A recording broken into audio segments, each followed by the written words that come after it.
Very, very good morning, everybody. This is Rahul Ghosh here. Can all of you all confirm if you can hear my voice loud and clear?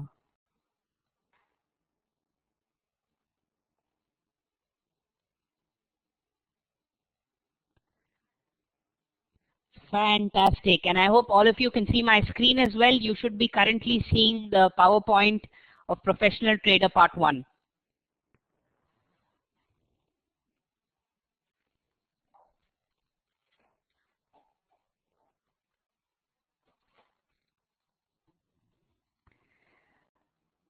Great. So very good afternoon, everybody. We have only about 11 people in the house as of now.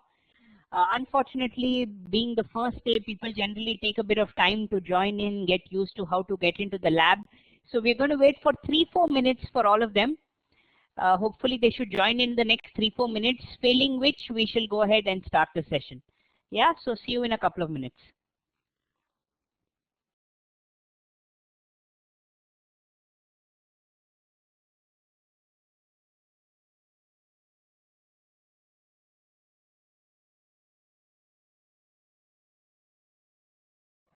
Okay, it's 1:10 and unfortunately I don't have how many? 1, 2, 3, 4, 5, 6, 7, 8, 9, 10, 11 people in the session.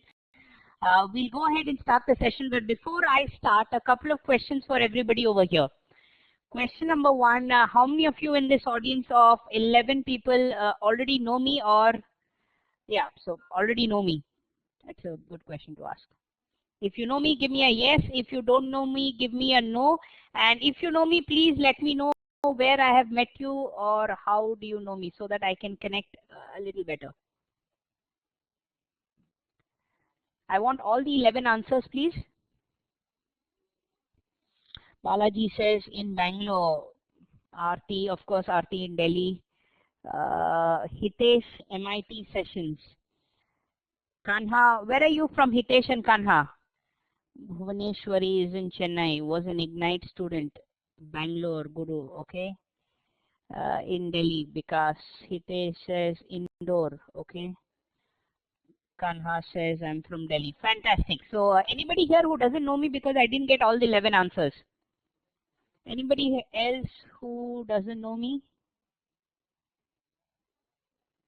Okay, I don't get any reply over there. Fantastic. How many of you here have, I'm assuming all of you have completed Ignite? If you've completed Ignite, give me a yes. If you've not completed Ignite, give me a no.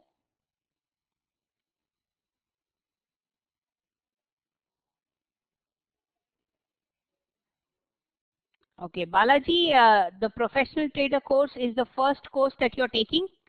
Yeah, am I correct in assuming that?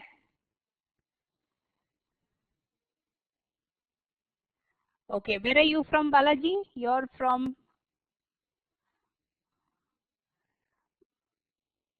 Bangalore. Okay, fantastic, fantastic.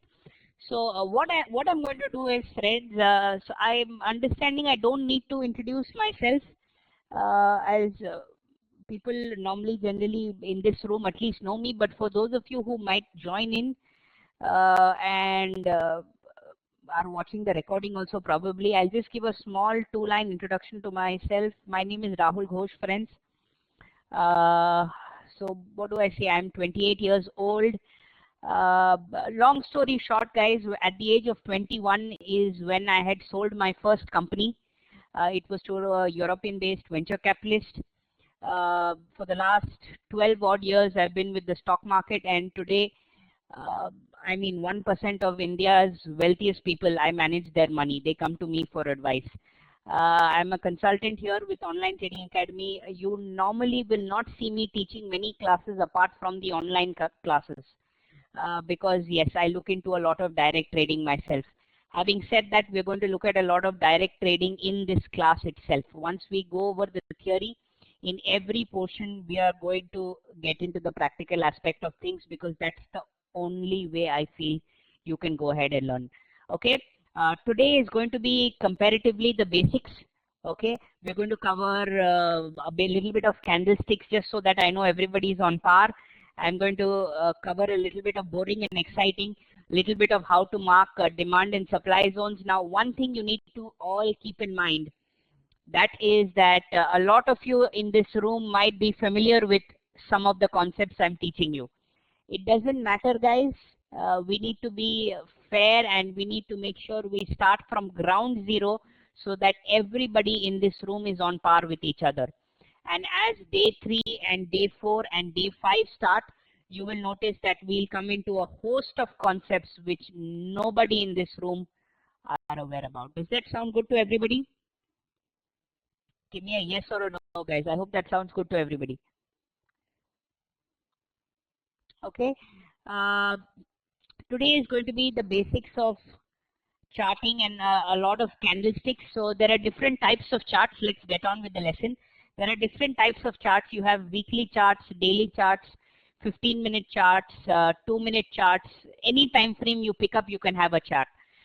One prerequisite, let me tell everybody in this room, that being that at any point in time, friends, and this is even for the people who have done Ignite, at any point if you have a question, please stop me and please ask me that question.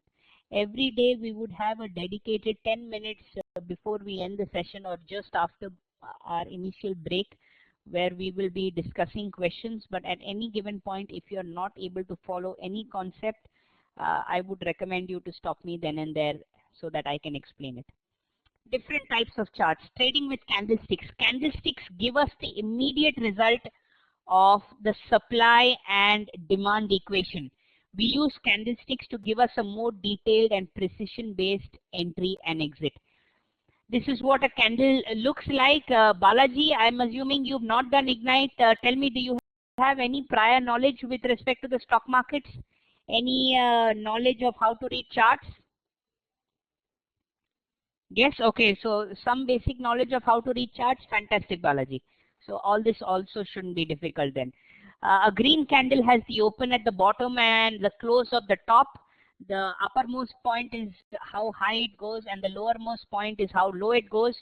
A red candle has the closing bottom and the opening on top.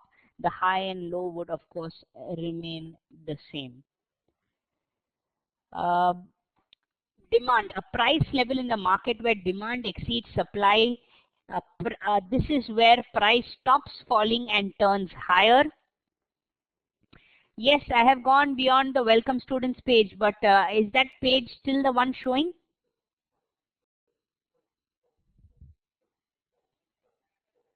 Okay, my apologies. So I was showing you how a candle is. A green candle is where the open is at the bottom and the close happens on top. A red candle is which a close happens at the end and the open happens on top. The highs and the lows, the high, irrespective of whether you're a green candle or a red candle, happens at the topmost point.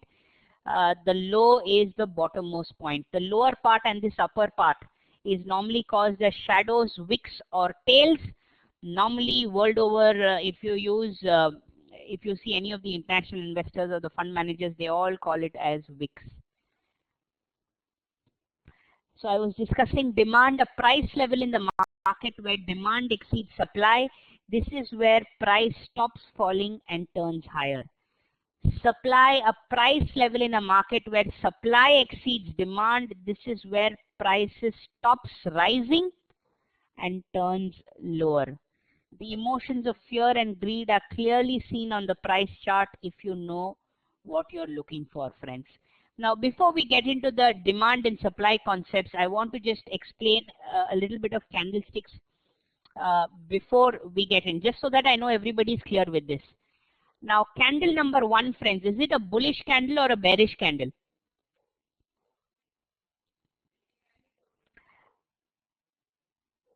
It is a bullish candle. Candle number 2, is it a bullish candle or a bearish candle? Candle number 2.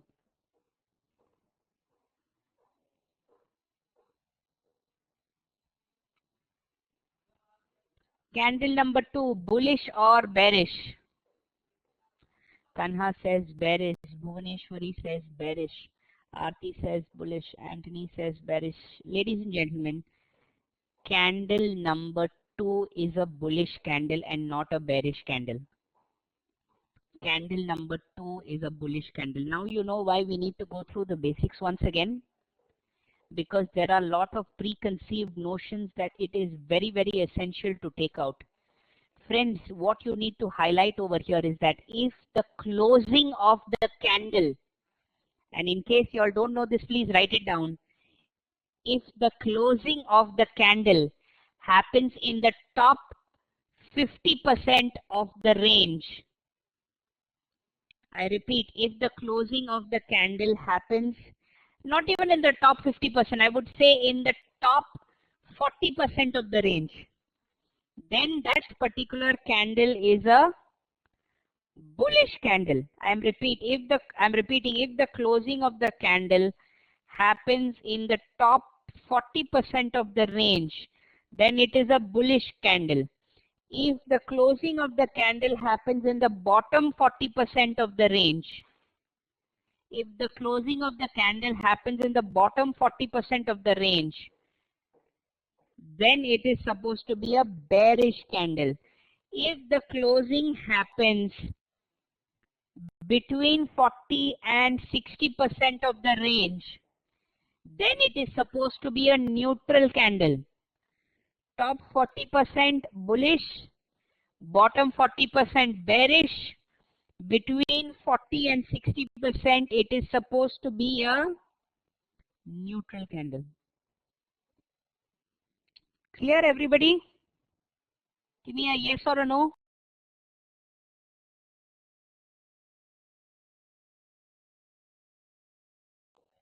Now, based on whatever I've taught you, so candle 2, is it a bullish or a bearish candle? Is it a bullish or a bearish candle? Candle 2 I'm talking about. Bullish, because it is closed in the top 40% of the range. Perfect. Candle number 3. Candle number 3, bullish or bearish?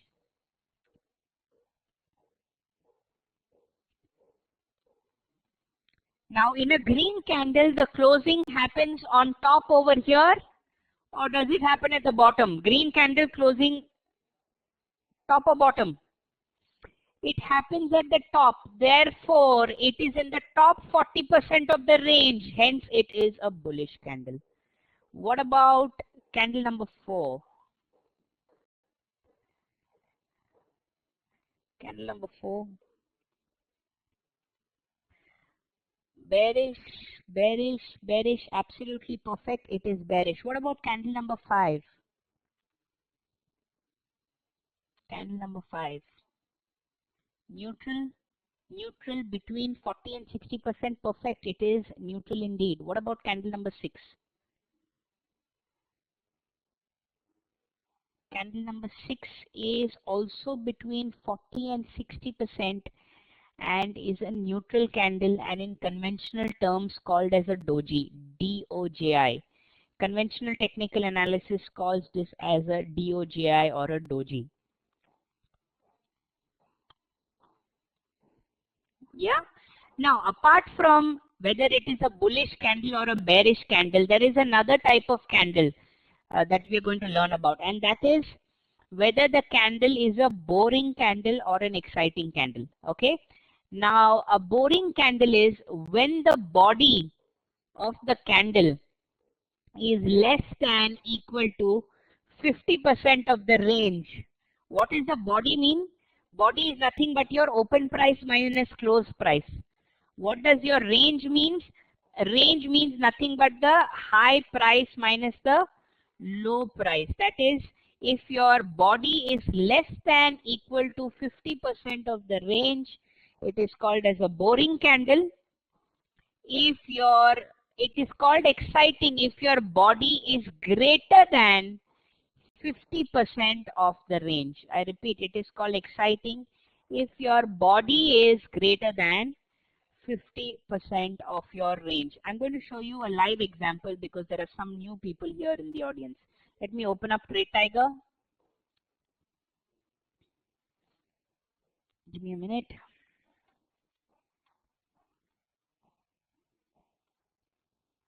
Wrong version. Exit. Let's go back to my desktop. Why is my desktop not coming? There we go.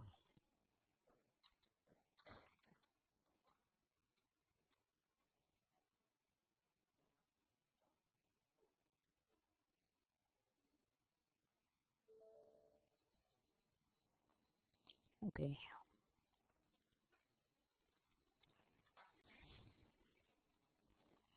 We have OTA. Anybody in this audience who doesn't know how to read a chart? Anybody in this audience who doesn't know how to read a chart?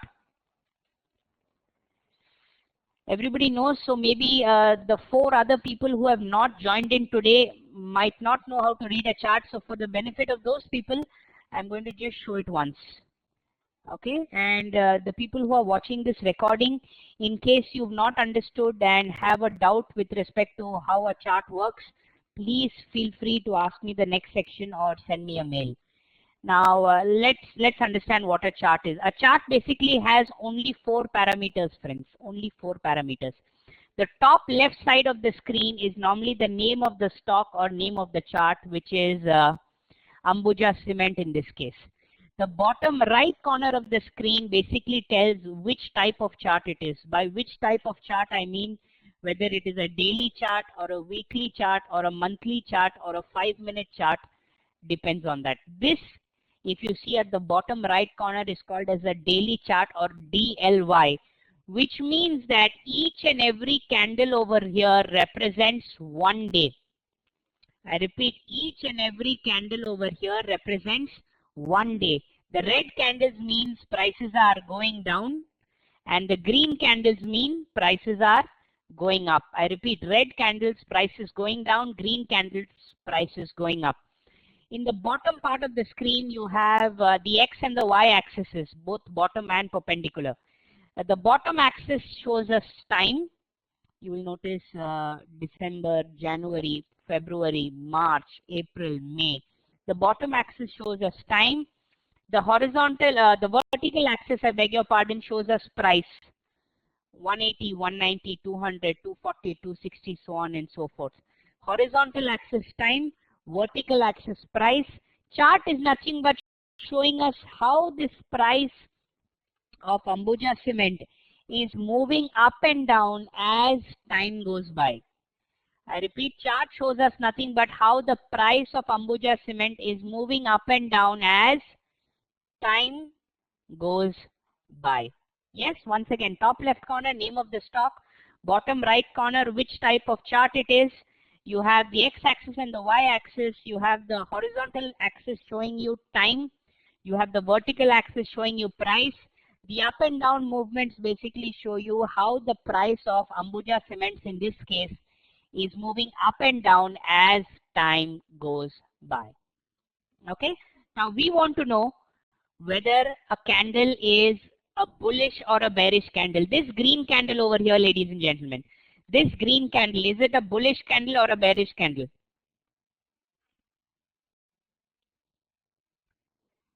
No prizes for guessing. This is indeed a bullish candle. Now I want to know whether this candle is a boring candle or an exciting candle. I repeat, I want to know whether this candle is boring or exciting. What is my formula for a boring candle? Let's go back to the PowerPoint presentation. The formula is that my body should be less than equal to 50% of the range. Body less than equal to 50% of the range. First, what is the body? What is the open price and the close price over here? Can you all see at the right hand side of the screen the open and the close price?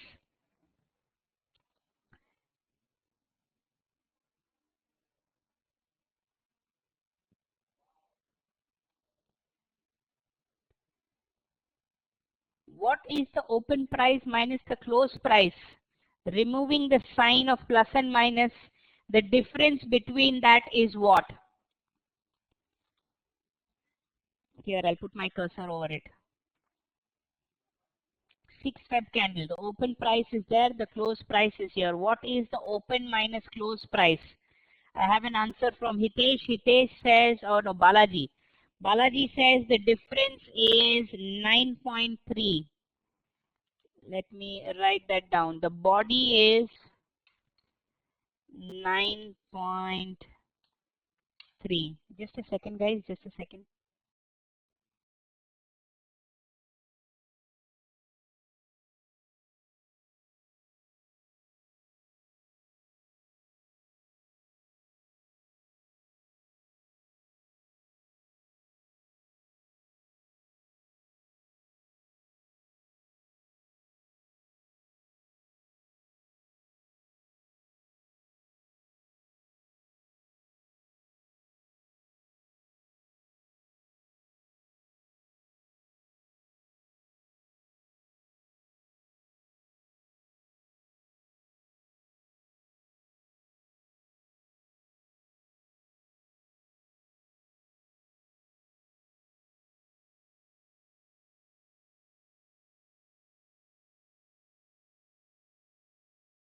Yeah, sorry about that. So the body of the candle is 9.3.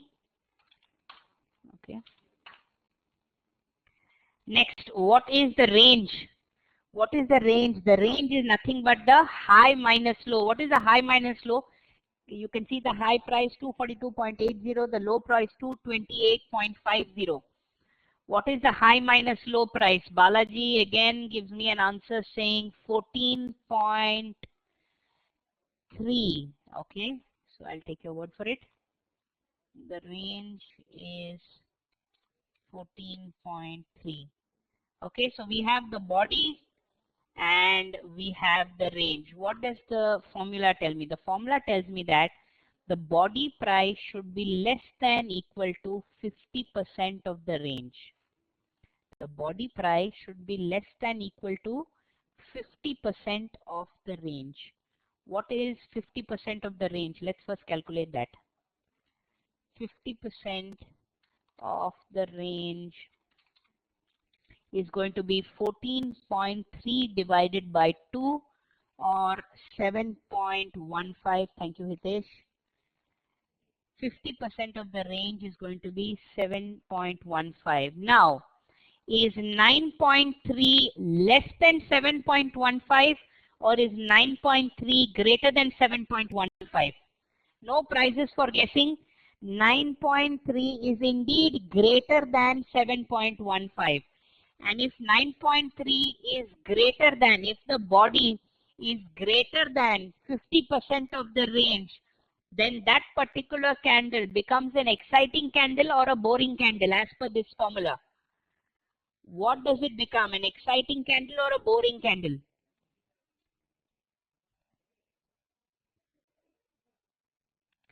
This candle absolutely becomes an exciting candle.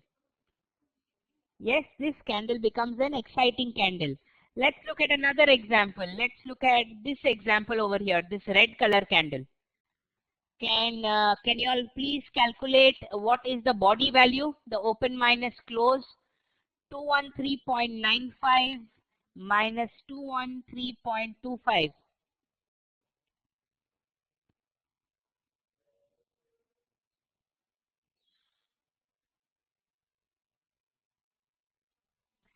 The body is going to be open minus close, 213.95 minus 213.25.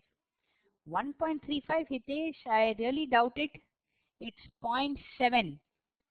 Your body is going to be, body is 0.7. What is your range going to be? Your high minus low. What is your range going to be? Range is going to be nothing but 215. You will see it's on the top right of the screen. Your high is 215. Your low is 211.70. High minus low, it is going to be 3.3. Your range is going to be 3.3. Next is my 50% of my range. What is 50% of my range? It's nothing but 3.3 divided by 2, which is going to be 1.65. 1.65, I beg your pardon. Is 0.7 less than 1.65 or 0.7 greater than 1.65? 0.7, is it less than 50% of the range or greater than 50% of the range? 0.7 is less than 1.65, which means is the candle boring or is the candle exciting? Is the candle boring or is the candle exciting? You have a boring candle. Absolutely right. You have a boring candle. Remember one thing, friends. A, you can do the calculation. B, by looking at the candle itself, you will be able to say after a certain period of time whether the candle is boring or whether the candle is exciting. Looking at the candle itself, you will be able to say whether the candle is boring or whether the candle is exciting. For example, if you look at this red candle over here, make one note, friends, that the color of the candle has nothing to do whether it is a boring candle or an exciting candle. The color of the candle has nothing to do with the thought whether the candle is a boring candle or an exciting candle. This red candle, by looking at it, what do you think? The open minus low, is it greater than 50% or less than 50% of the range? If majority of the candle is covered by a body, I repeat guys, if the majority of the candle is covered by a body portion to the naked eye, then it is an exciting candle. If the body portion is very, very small, then it becomes a boring candle. Remember one thing, whenever in doubt, friends, please do the calculation. But whenever, or rather in some cases, it becomes very, very easy to understand by looking at the candle itself on whether it is a boring candle or whether it is an exciting candle. For example, this green candle, is it a boring candle or is it an exciting candle?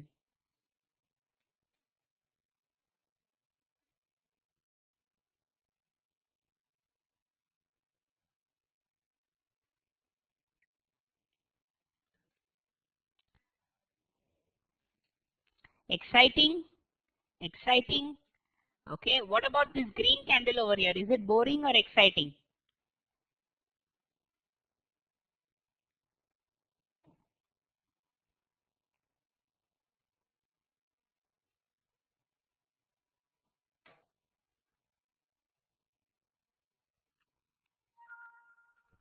Absolutely. This is boring or exciting? Some people are saying boring. Okay, I was on this green one. I beg your pardon. The green one. I was on the green one. I think my mouse dithered a bit.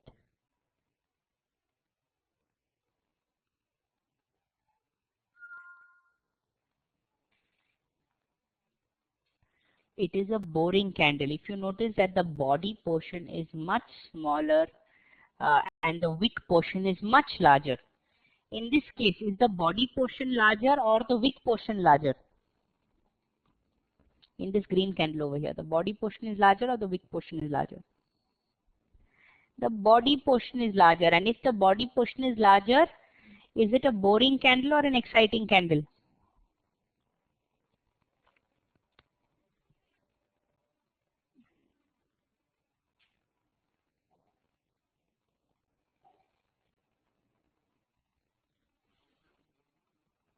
The body portion is larger. Absolutely, Gokul. The body portion in the candle in my cursor, which is marked by my cursor, the body is much bigger.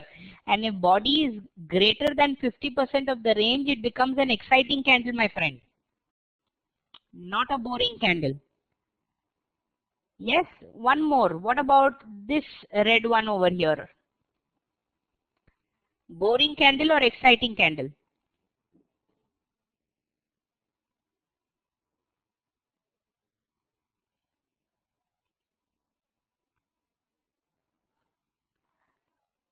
Boring. Boring. Absolutely, it is a boring candle. Let's say,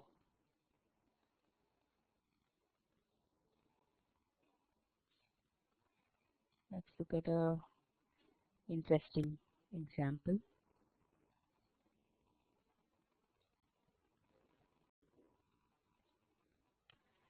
This candle, is it boring or exciting? The green one where my cursor is.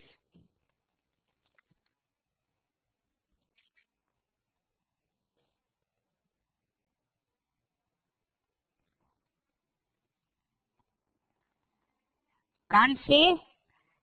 If you can't say confusing, it is this particular example is confusing or the boring exciting concept is confusing.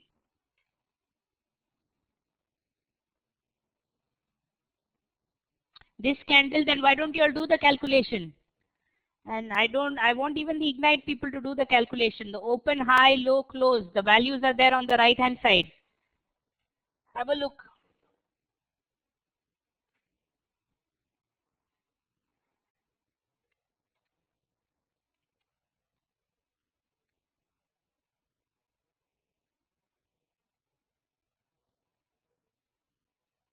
Have a look, calculate it. I'm going to wait for 2 minutes.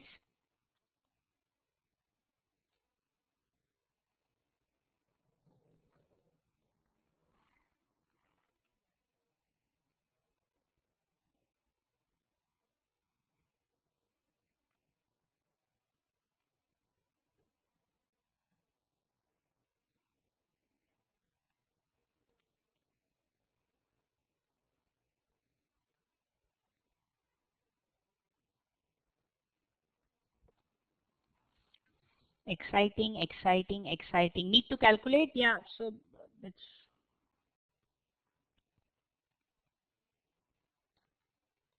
I want everybody to do the calculation and give me the answer.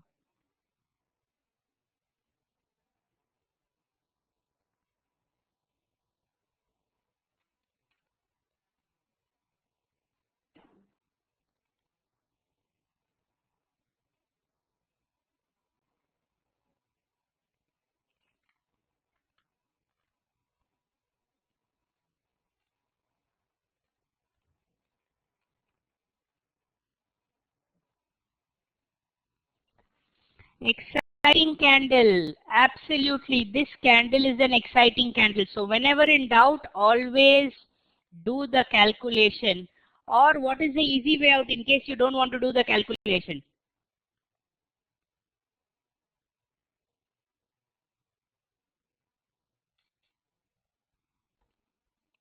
What is the easier way out? I was expecting that answer only, Aryant.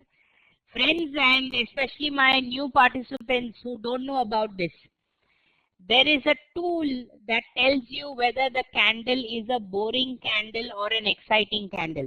But all the new people, Srinivas, Balaji, all of you understood? Amitabh, what boring and exciting, how it is calculated? Give me a yes or a no. All you have to do is press S on the keyboard. You will see this study window coming up. Press S on the keyboard. You will see that this study window will come, and go to the boring candle indicator. Can you see there are different indicators? Go to the boring candle indicator and click on apply. You will see automatically the boring candles will become blue in color. I repeat, you will see automatically the boring candles will become blue in color. All the candles that are not blue in color are called as exciting candles. All the candles that are not blue in color are called as the exciting candles. So all you have to do is right click study, add study, select the boring candle tool and click on apply. You will see that all the boring candles turn blue, which makes it a lot easier. All the exciting candles remain in their respective colors. Clear, everybody? Yes? Let's do a small exercise and see whether these candles are boring or exciting. Candle number 1, is it boring or exciting?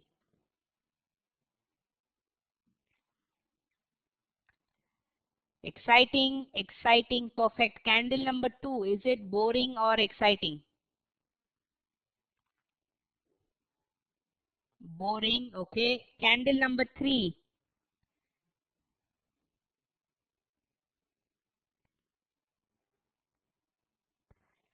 Exciting. Candle number 4. Exciting or boring? Balaji says 4 is boring. Balaji, why do you say 4 is boring?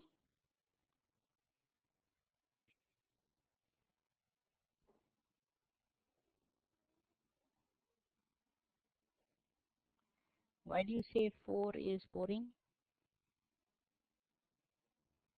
4 is exciting, absolutely. You can't even see the wicks in 4. So the body is much greater than the wicks. What about 5?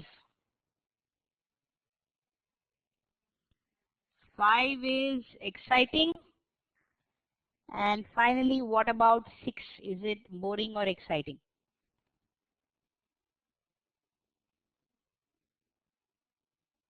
Perfect, guys. Number 6 is indeed boring. Okay.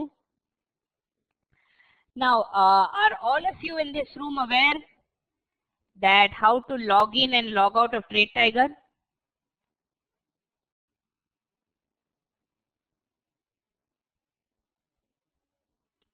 Now, all of you have logged in using your individual IDs or the IDs that have been supplied to you guys. Have you logged in using your IDs? Balaji says OTA ID not activated. Logged in yet. Okay. My ID. Have all of you all got IDs, by the way? Guru says yes. Aarti says yes. Kanha says yes. Hitesh says yes. Balaji says yes. Aryan says yes. Fantastic. Gokul says yes. Okay. Amitabh, just check with your student support specialist or your education counselor. You should receive an ID. Do all of you know the purpose of that ID? Do all of you in this room know the exact purpose of that ID?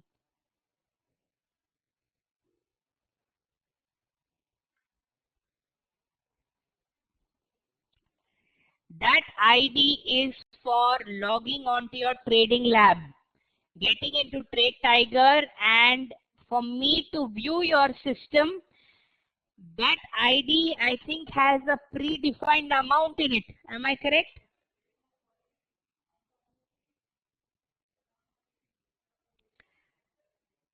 Do you all know that that ID has a predefined amount? Yes, Trading Lab, Amitabh. What is the amount? Can anybody tell me, Aryant? What is that amount? Don't know. Bhuvneshwari says no. Aryan says haven't logged in. Anybody here who has logged in?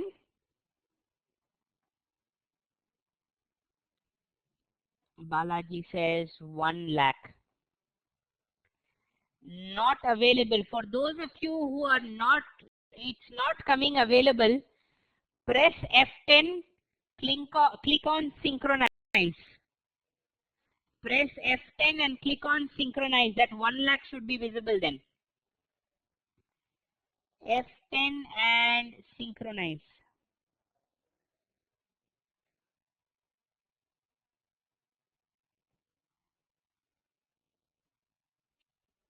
Did it come? Not activated. Aarti, Balaji, what is not activated?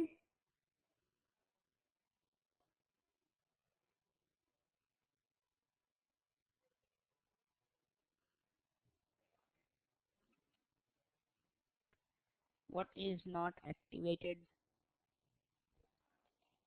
Was told to be activated shortly. OTID is not activated. Okay. Trade Tiger account is deactivated.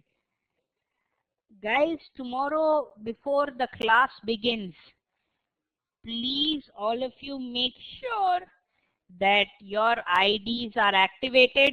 You are logged into lab, because only if you log into lab will I be able to see what you're doing on your Trade Tiger screen.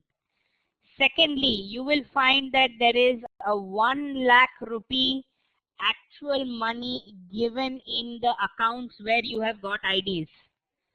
This 1 lakh rupees is for you to place live trades in the market and experience the power of the core strategy firsthand. Balaji, if it is not activated, I would suggest get in touch with IT or your student support specialist. Because today we are not going to be using it, but starting tomorrow, we are going to be using our trading labs. You can open both accounts same time, Meenu, but I would get access, I think, only to your OT account.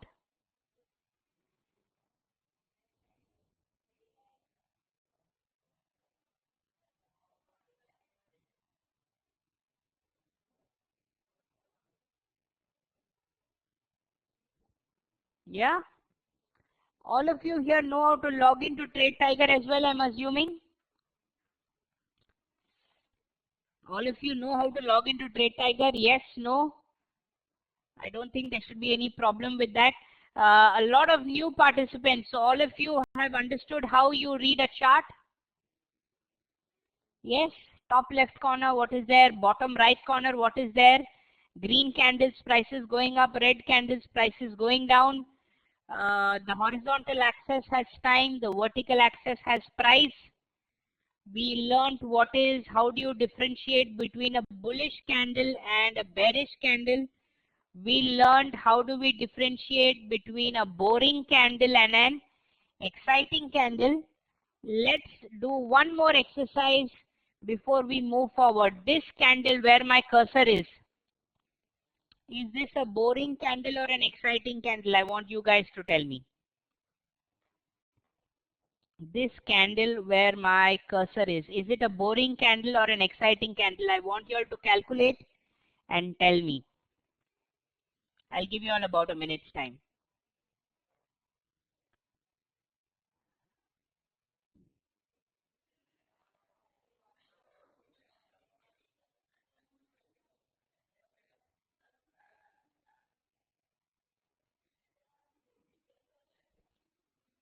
One person saying exciting, one person saying okay, boring. Still not of much help. What is the correct answer?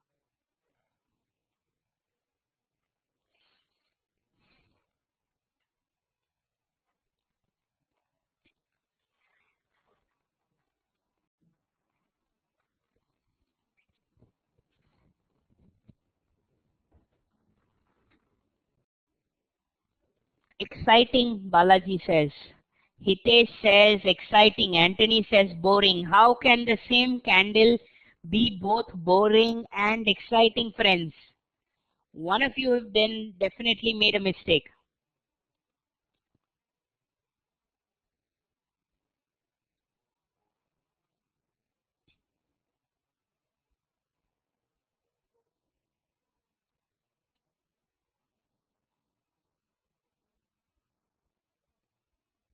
Again, I'm getting two answers.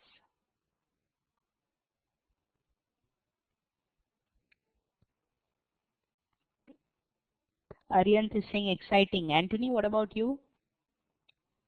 Balaji, what about you?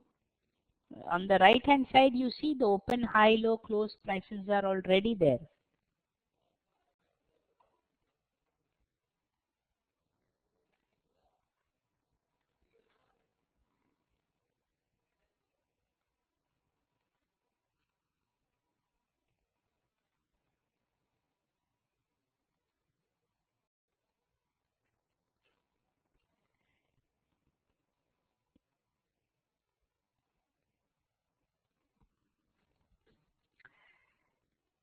Exciting, says Balaji. Anthony, I'm waiting for your answer.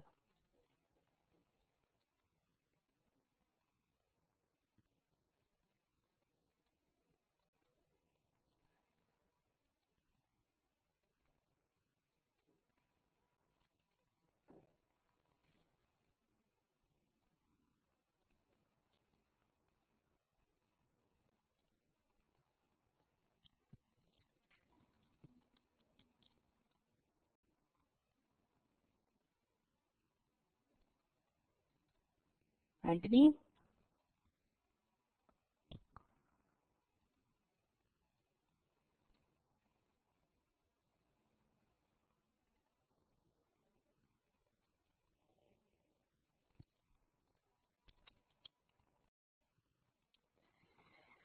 Okay, not getting a reply. This is the candle we were talking about, guys, and you will notice that it is an exciting candle only.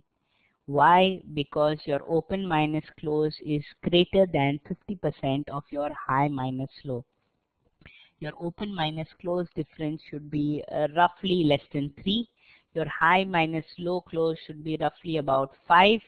Even if you divide that by 2, you will see the open minus close is greater than the high minus low, 2.8 and 5.45. Hence, it is a exciting candle. Clear, all of you all? Yes, Anthony, can you hear me? Because I didn't get an answer from you.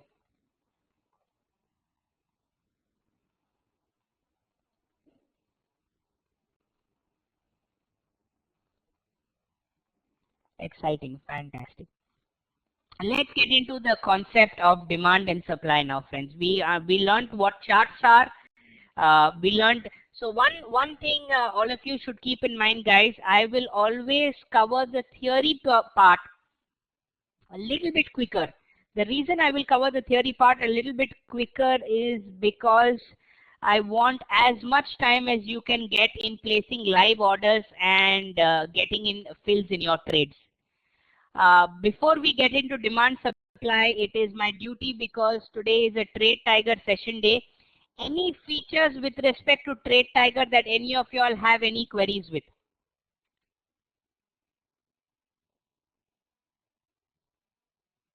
Kana, go ahead. What feature?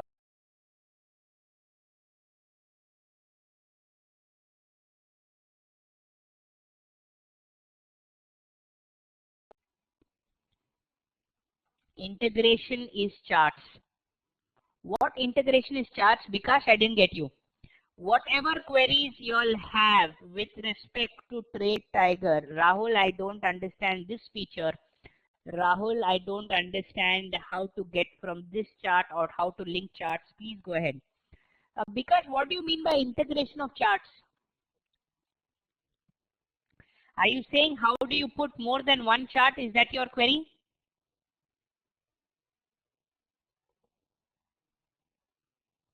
How do you get 3 charts on the screen? Because it's very simple. All you need to do is press and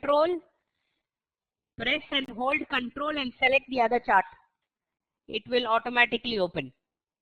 Press control again and put one more chart. You will see it will automatically open. Press control and one more chart. You will see it will automatically open up. You just have to hold down control and open a new chart. Is there any possibility to put target and stop loss for futures trade? No, Arihant, it is manual. It is manual.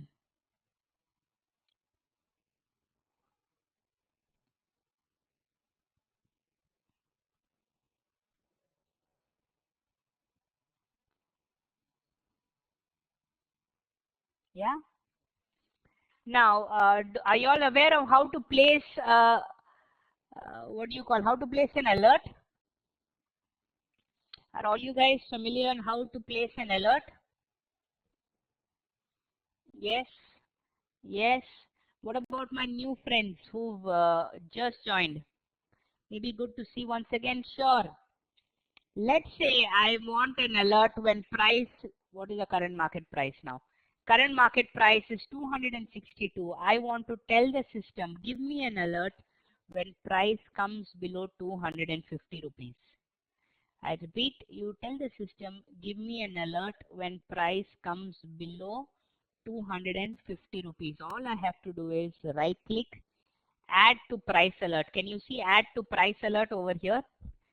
I go to this add to price alert button, select that in Ambuja Cements, which is the name of my stock, and I click on when the rate goes below 250, Whatever message you want to type here, let's say buy Ambuja Cement. I'm giving a random message. Buy Ambuja Cement. And click on add. What did I do? I put in when I want the alert, below a certain price or above a certain price.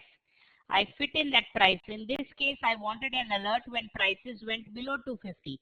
So all I had to do is when price less than 250, give me an alert.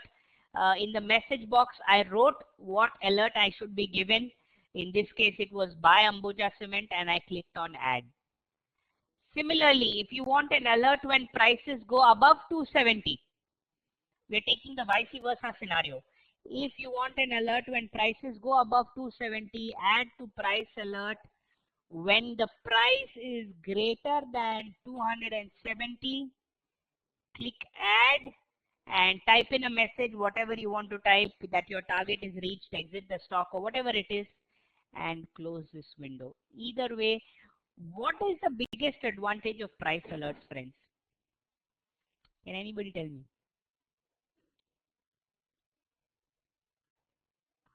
What is the biggest example of a price alert?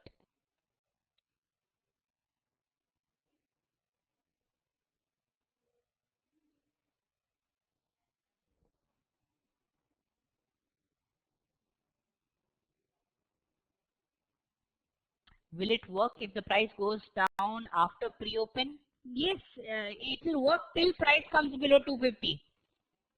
After pre-open is anyway the regular trading hours, Hitesh.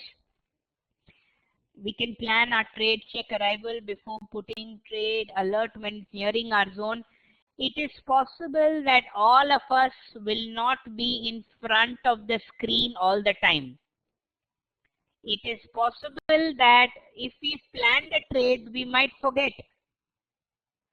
Yes, we might forget because there are so many stocks, so many zones. It's very easy to forget which demand zone we marked where, or where we marked a level to enter, or where we marked a level to exit. This alert keeps a track of all your levels. This alert keeps a track of where price is of that particular stock or stocks. Absolutely, Kana. You've got that right. Fantastic, guys. So alert was another important option. As we come across various options in Trade Tiger, I'm going to keep sharing with you. I don't want to dedicate and waste one full session on just explaining Trade Tiger features. Any feature that you're not okay with, please feel free to mail me. I'll type in my mail address for the benefit of everybody in the chat window. That's rahul.ghosh at branch.sherkhan.com, and one more is rahul.ghosh at onlinetradingacademy.com.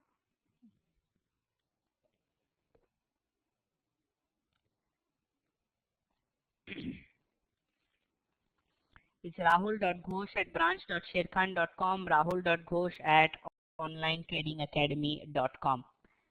Yeah. Please feel free to mail me at the last session of the day. I will also be sharing my numbers with all of y'all. When I say sharing my numbers, I hope all of y'all understand that if 1,000 people have my number and start asking me what to do, it becomes very difficult to track. But yes, anything with respect to help, I should be available. Yeah, it's top of the hour, guys, at 2 o'clock. Let's take a small break for 10 minutes. Let's come back, and when we come back after 10 minutes, let's understand the whole concept of demand and supply. We are going to cover Balaji order types separately. There is a separate session going to be there on order types. Yeah, we're going to start with the world of demand and supply once we come back after a 10-minute break. See you after the break, guys.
All right, everybody back from the break, guys.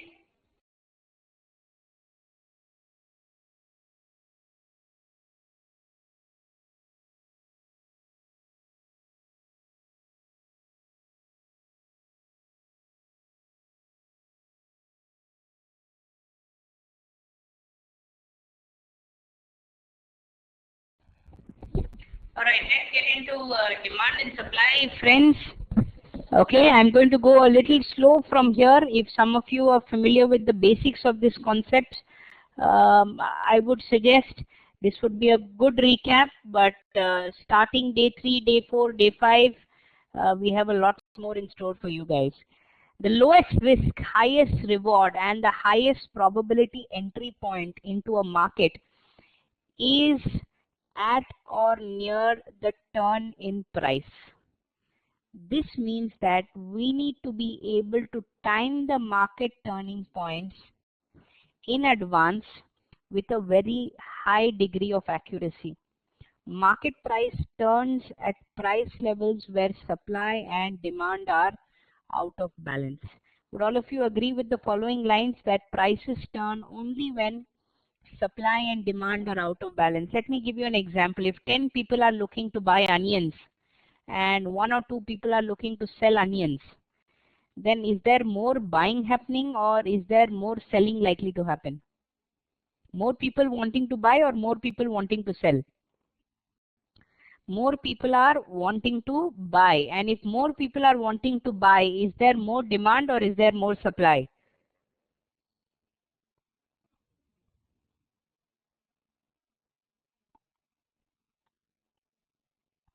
If there is more demand, then what happens to the price? Prices go up or prices go down?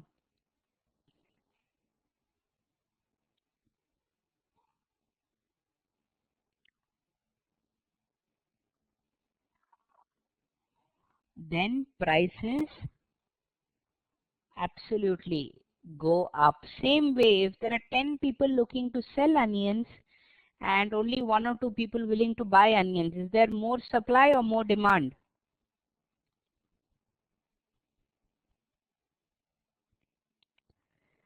More supply. And if supply is greater and demand is lower, prices go up or prices go down? Prices go down. Whether it is vegetable prices in our country, whether it is real estate prices in our country, whether it is the stock market, anything involving price action works only on demand and supply. I repeat, anything involving price action works only on demand and supply. When do market prices turn? Demand. And don't confuse demand and supply, friends, with your regular support and resistance. I repeat, don't confuse them with support and resistance. Price turns higher at a price where demand exceeds supply. What is supply? Price turns lower at a price where supply exceeds demand. Who is on the other side of the trade, a professional trader or a novice trader? Obviously, if you're buying at the right level, the person who is selling to you is obviously selling then at a wrong level. Similarly, if you're selling at the right level at a higher price and somebody is willing to buy it from you at that higher price, he is making that mistake. Always remember one thing, friends. In life, do we want to buy cheap and sell expensive or buy expensive and sell cheap? What do we want to do?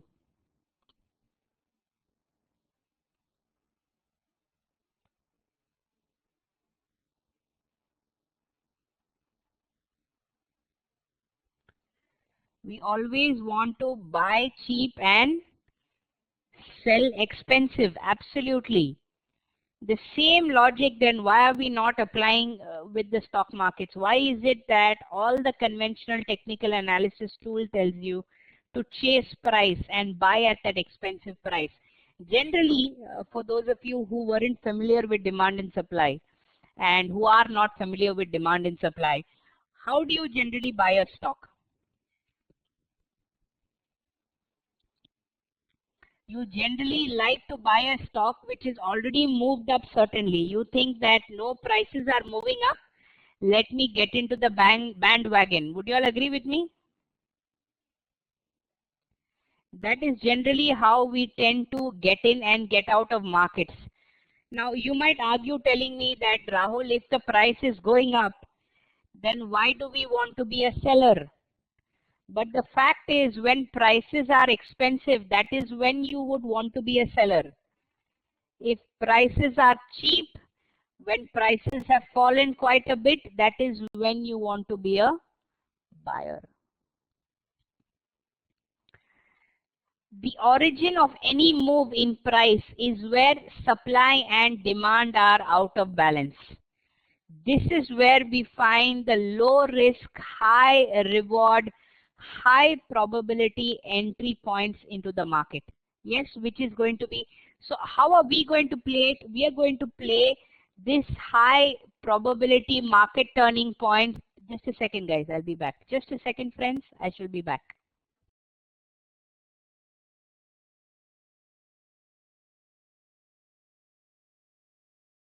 Yeah, sorry about that, guys.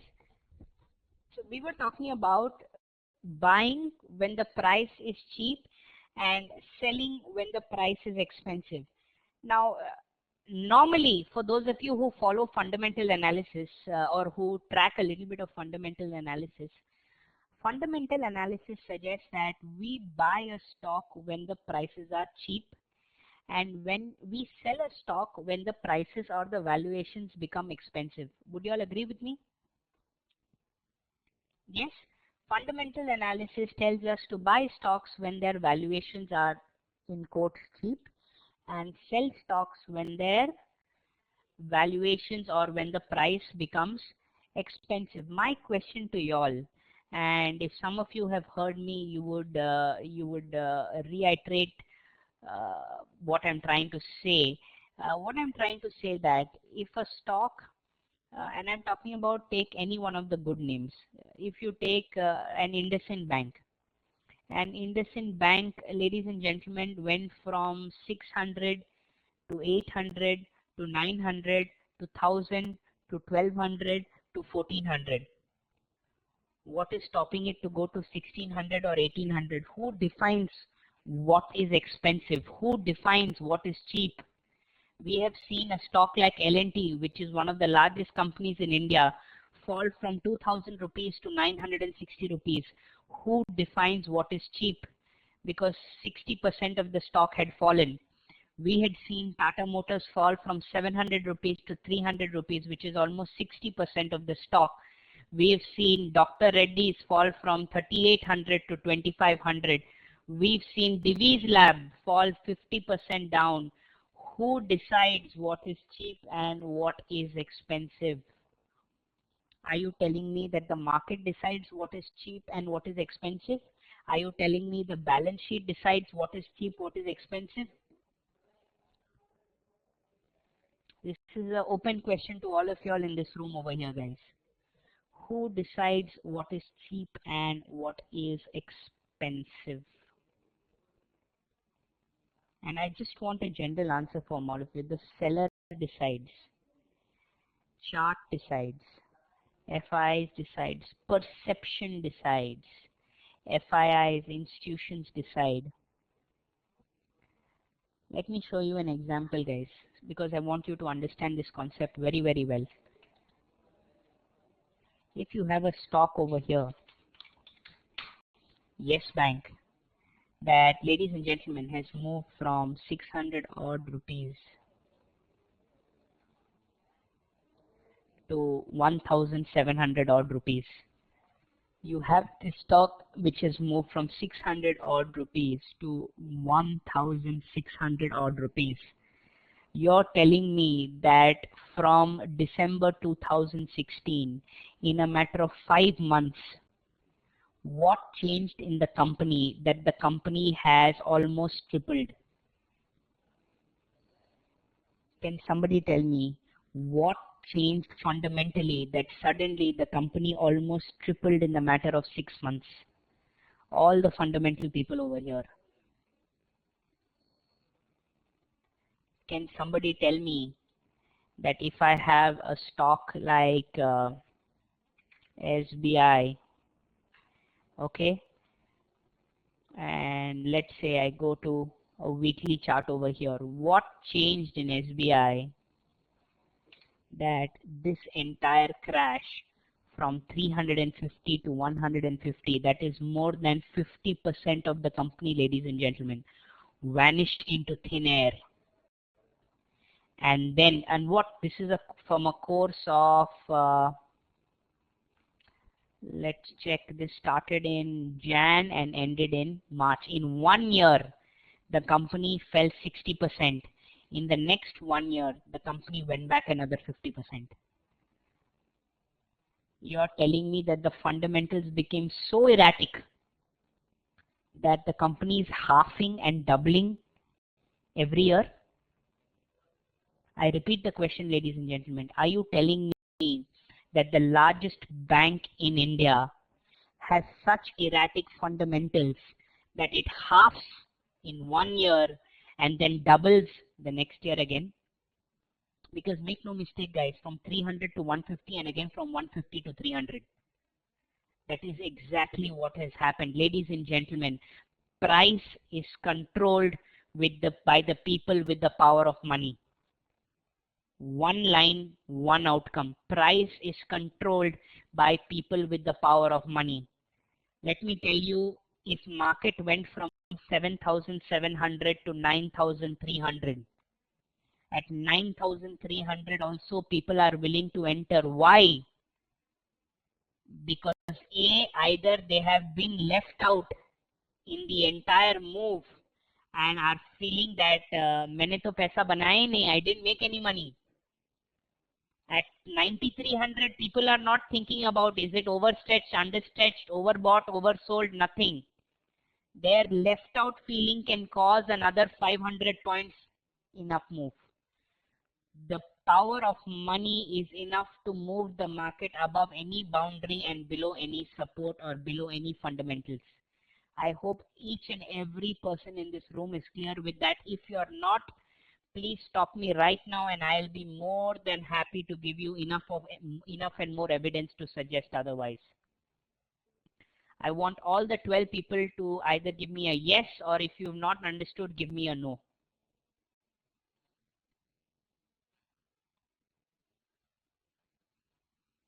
Price is the only thing that is above it all. Because I told you, and some of you who have attended when I speak, you will know that, friends, this is the chart of Havells, ladies and gentlemen. This is the chart of Havells. Okay, if you look at the monthly chart, look at the move. It has moved from 30 rupees to 500 rupees. Okay, when the price, I still remember, was around 250, it was expensive. When the price hit 300 rupees, it was expensive. When the price hit 350 rupees, it was still expensive. When the price hit 400 rupees, it was expensive. Now what? Is it still expensive? What do you all think? Is it still expensive? We don't know and we don't care, because we are going to formulate a set of rules that tell us when prices are cheap and when prices are expensive. All of you clear with me on this, guys? Give me a quick yes or give me a quick no. I want everybody to be clear with this. Yes, all the 12 people.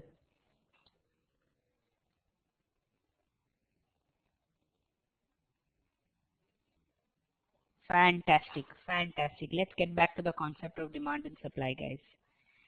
The amateur traders buy at retail prices and sell at wholesale prices.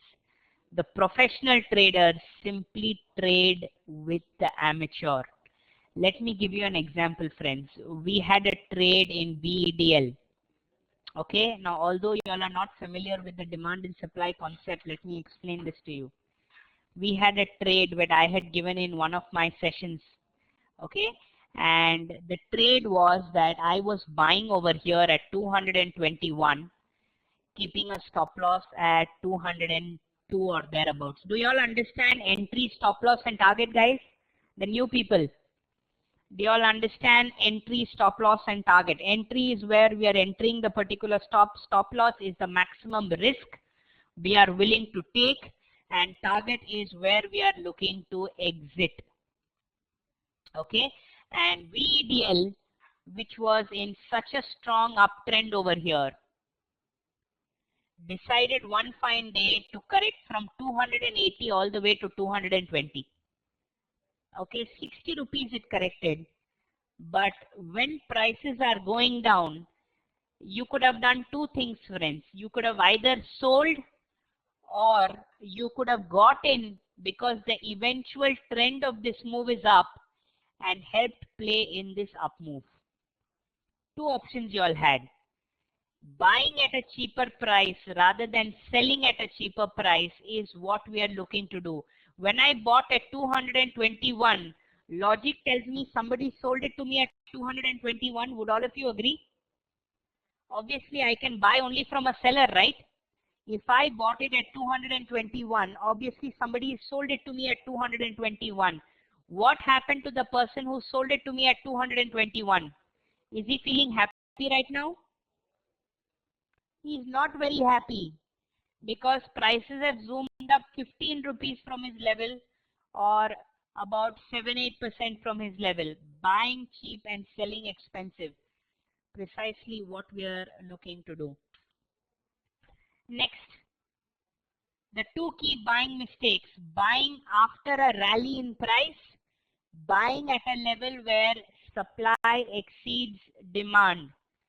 Buying after a rally in price, buying at a price where supply exceeds demand.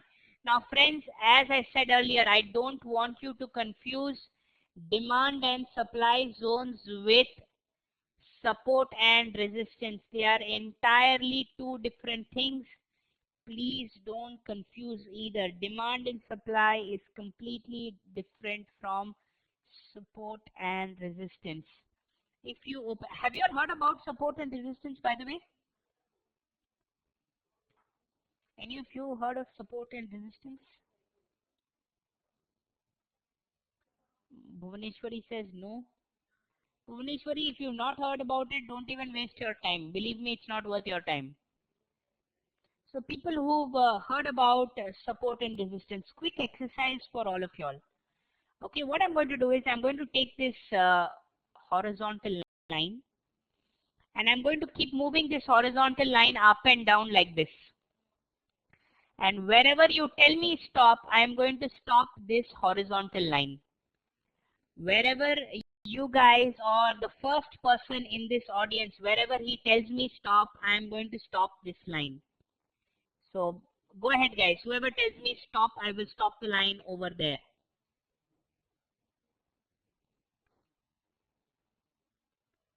Stop. Okay. Now I have stopped the line over here, ladies and gentlemen, at where you have told me to stop. Now let's see, wherever I stop the line, let's see, is there any resistance? Because as I can see a resistance over here. I can see a resistance point over here. Can you see how the line that I drew made a resistance over here, made a resistance over here, made a resistance over here? I randomly stopped the line. Let me do this exercise once again. Tell me to stop whenever you want me to stop. Wherever you guys tell me stop, stop. Okay. Let me see. Where have I stopped it? Let's move about. Can you see how beautifully this has become a resistance point again, guys? Prices took resistance over here. Again, you will see prices took support over here. Again, you will see prices took your resistance over here. Randomly, if you mark a line, friends, you will see that somewhere or the other it will take a support, somewhere or the other it will form a resistance. That is why as a concept it is extremely weak and not used by us. We are going to use the concept of demand and supply zones to identify where our high probability market turning points are. Now, what are these demand and supply zones? Okay, let me give you a little backdrop. Now, if any of you in this audience, if you've been trading before, you will know that if I place a 300 share buy order, if any one of you place a 300 share buy order in the market, have you ever noticed that it breaks and comes sometimes and it doesn't come in one shot? Have any of you noticed that when you place a 300 share buy order or a 500 share buy order in your individual account, it breaks and comes sometimes 100 or 150 or 200 टूट के आता है. Why does it break and come? Why doesn't it not come at one shot?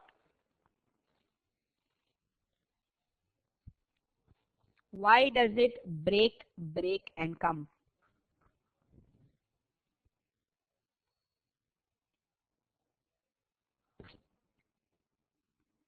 Hitesh says saleable quantity. What about the saleable quantity, Hitesh?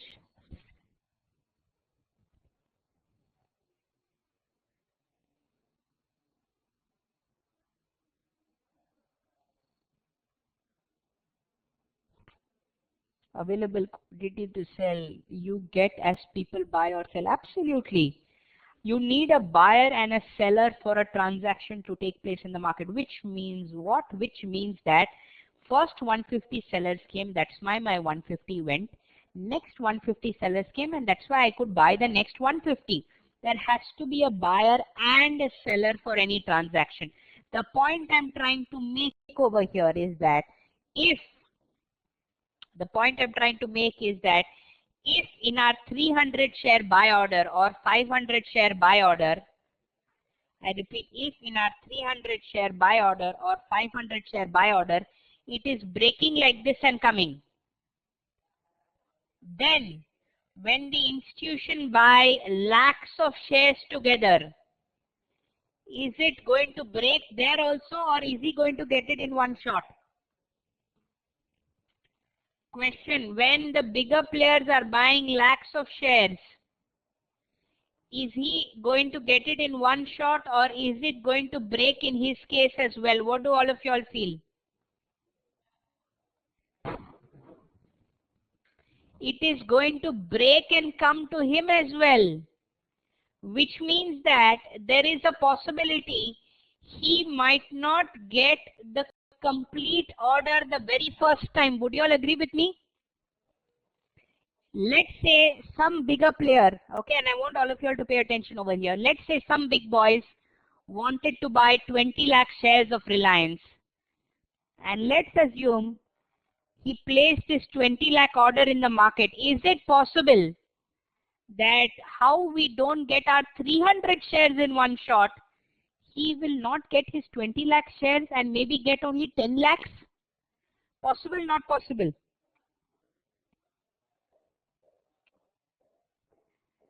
Possible, yes. And if he gets only the 10 lakhs the first time in the range specified by him, when prices comes back into his same range again, does he have any pending quantity to buy still? Does he have any pending quantity to buy still? Absolutely. He still has a pending order of 10 lakh shares. He still has a pending order of 10 lakh shares, which means that when once prices comes back into his range again, I repeat, once prices comes back into his range again, what is going to happen once the 10 lakh order starts to get executed? What will happen to the price once these 10 lakh shares start to get executed? Price will start to move up again. Yes. Why will price start to move up again? Price will start to move up again because there are orders pending. this area or this range where prices are turning from are called as our demand zones and our supply zones. I repeat, this area in which prices are turning and moving the opposite direction because of the execution of the pending orders is called as our demand zone or as our supply zone. Okay, let me give you an example. Okay,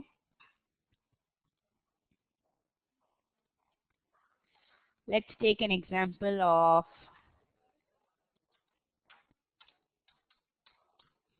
Maruti.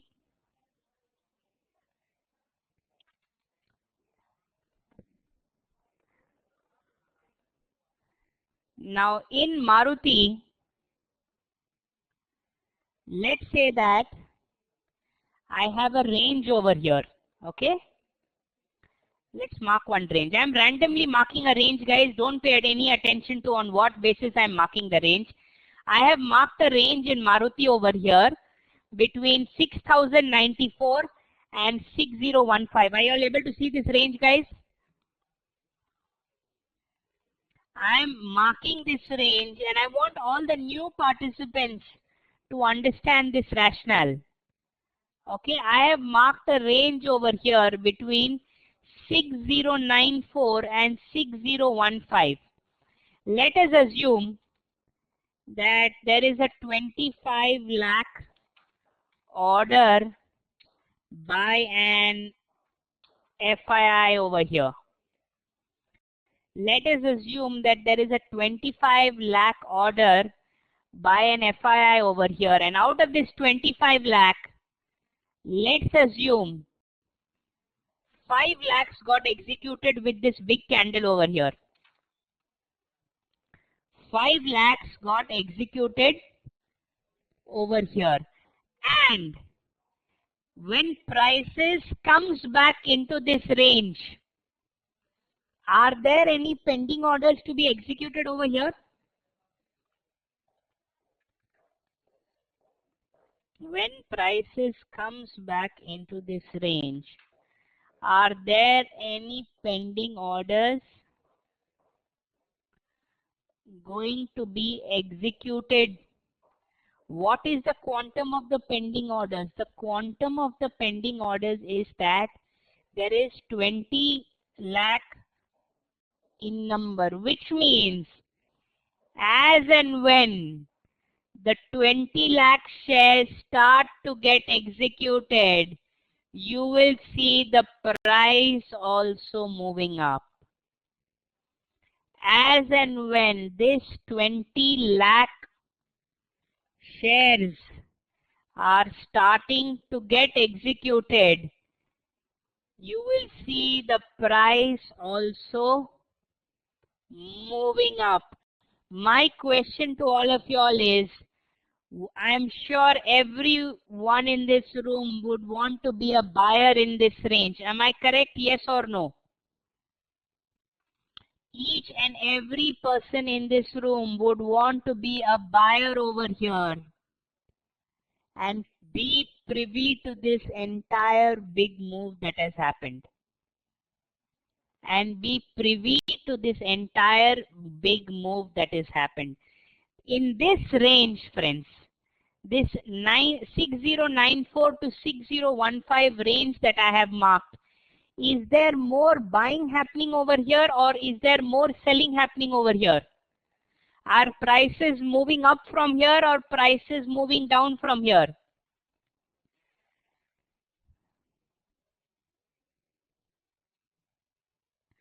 More buying happening, hence is there more demand or more supply?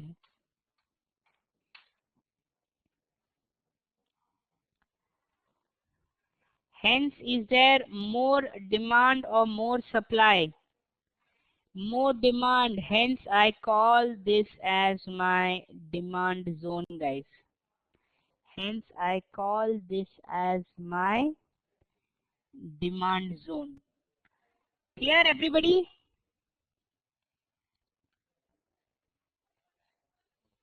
Give me a yes or a no, and I want especially all my new friends who are brand new into the world of trading to give me a yes or a no. By the way, guys, people who are watching this recording, please keep one point in mind. If you are absolutely new to the markets, I'm repeating this point, guys. If you are absolutely new to the markets, I want you all to tell me this in black and white. Drop me a mail and tell me, Rahul, I am new to the markets. Just so that I know what attention you need and I can give you that extra attention. I hope all of you are clear with this, guys. Yes, by the way, anybody who is absolutely new to the markets out of the 11, 12 people over here? Anybody who is absolutely new?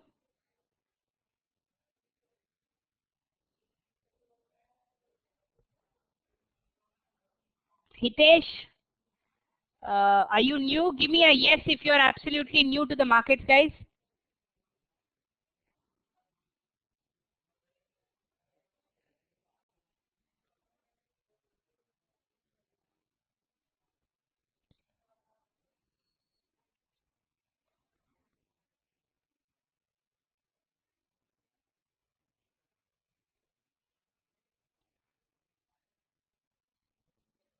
No, so I'm assuming everybody over here has some prior experience.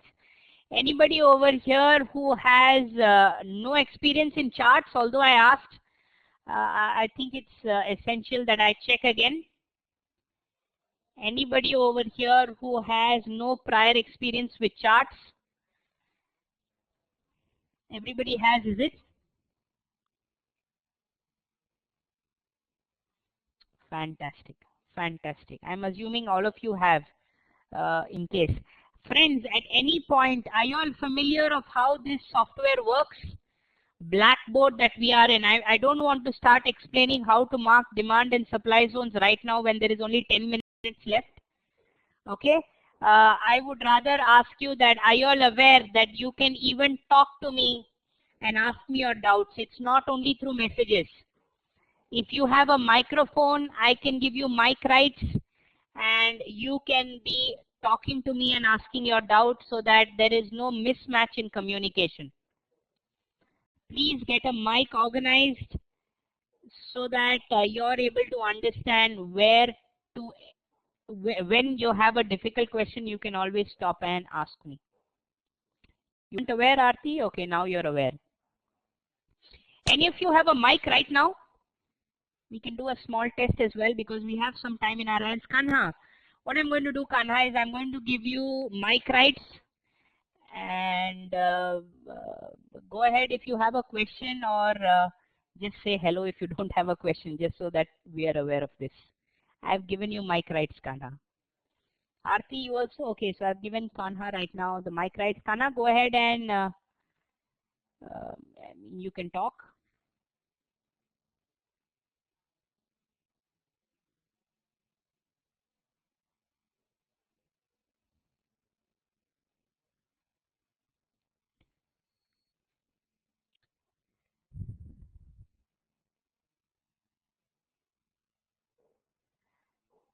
Kanha, I'm waiting for you to talk.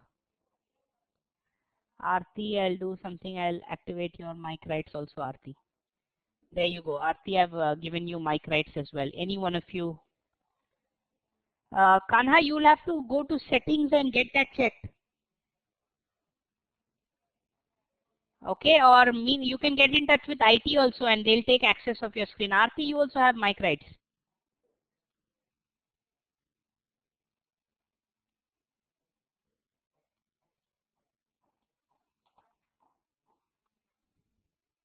You're speaking. How is it that I'm not able to hear then?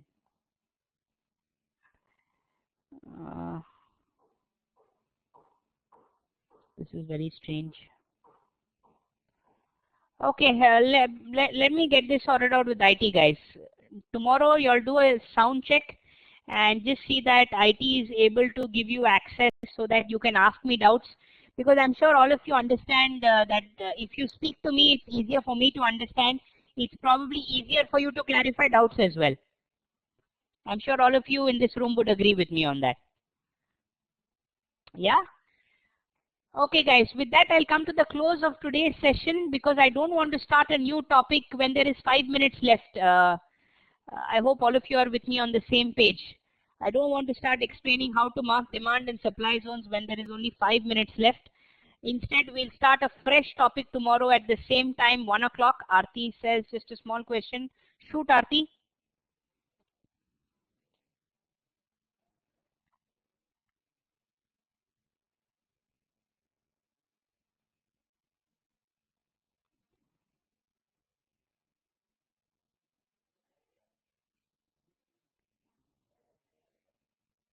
Normally, we'll leave the last 10 minutes of every day for question and answers. Today being first day, will the FI wait for that price only for unfilled orders? Absolutely, Aarti. Absolutely, Aarti. So I'll give you an example. Can I ask you a question on trade? I have two questions. Question on trade in the sense, Aryant? So, Aarti, if a level is formed 10 years back, okay, let's say if a level is there 10 years back, it's not that the institution has this order pending for 10 years. Okay, but a question for you, Aarti, if the price of that stock is coming to a 10-year low that you marked a zone 10 years back, then anyway it is a good buying opportunity, Aarti. Because institutions think alike. If you think Yes Bank is overvalued at 1700, then Kotak Bank also thinks the same. ICICI Bank also thinks the same, more or less. One might think 1680, one might think 1740, but more or less the range will be similar. So if price is anyway coming to a 10-year low or a 5-year low, it is anyway a great level to buy. But yes, 6 months, 10 months, 1 year, they have their orders pending, Aarti, and I've been first hand into that, so I know that first hand. No, Arihant, we are not going to discuss trades right now because we are going to get our basics strong. Arihant, our entire lives is left in front of us to trade, my friend, believe me. Pura life is left to trade. These 15 days, I would say, let's pay attention to getting our concepts right. Yeah, sounds good? Fantastic, guys. Then I'll take your leave over here, guys.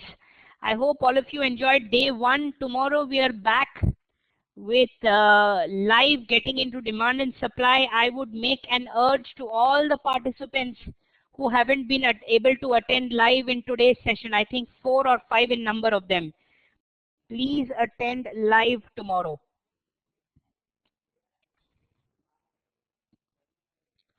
Please attend live tomorrow. I'm really glad, Aarti. Thanks so much, guys. It's a pleasure.